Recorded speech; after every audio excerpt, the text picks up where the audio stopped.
दिल सां दिल जोड़जे ऐं नज़र सां नज़र। वीडियो में ॻाल्हि कंदासीं सिंधी गुलूकार ज़ामिन अलीअ जे बारे में। दोस्तो ज़ामिन अली केरु ऐं किथां जो आहे? ज़ामिन अलीअ जे बारे में खोड़ सारा विच में तस्वीरूं के वायरल थियूं, वीडियो वायरल थिया। मोहतरमा जेको आहे सो फरियां टालपुर सां खोड़ सारियूं ॻाल्हियूं हली पियूं सोशल मीडिया ते।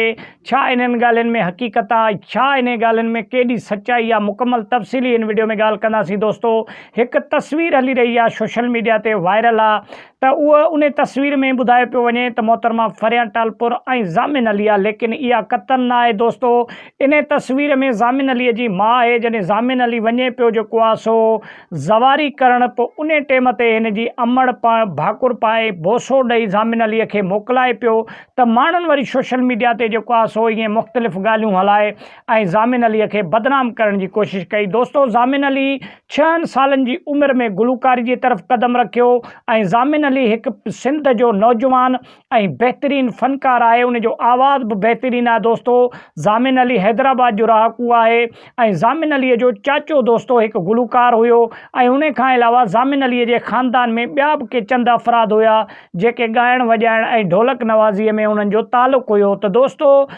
ज़ामिन अली हिकु बहितरीनु सिंध जो फ़नकार हुजण जे करे ऐं खोड़ सारा जेको आहे सो मुख़्तलिफ़ राय आहे ब माण्हू फेसबुक ऐं सोशल मीडिया ते ज़ामिन अलीअ जे बारे में ॾियनि था बदनाम करण जे लाइ। छा इन्हनि में केॾी हक़ीक़त आहे? दोस्तो इन हक़ीक़त खे त अलाह ई बहितर ॼाणे थो, लेकिन इहा जेका तस्वीर जेका हली रही पई जंहिंजे बारे में खोड़ अफ़वाहूं हलनि पियूं, इन में का बि हक़ीक़त कान्हे। दोस्तो इहा ज़ामिन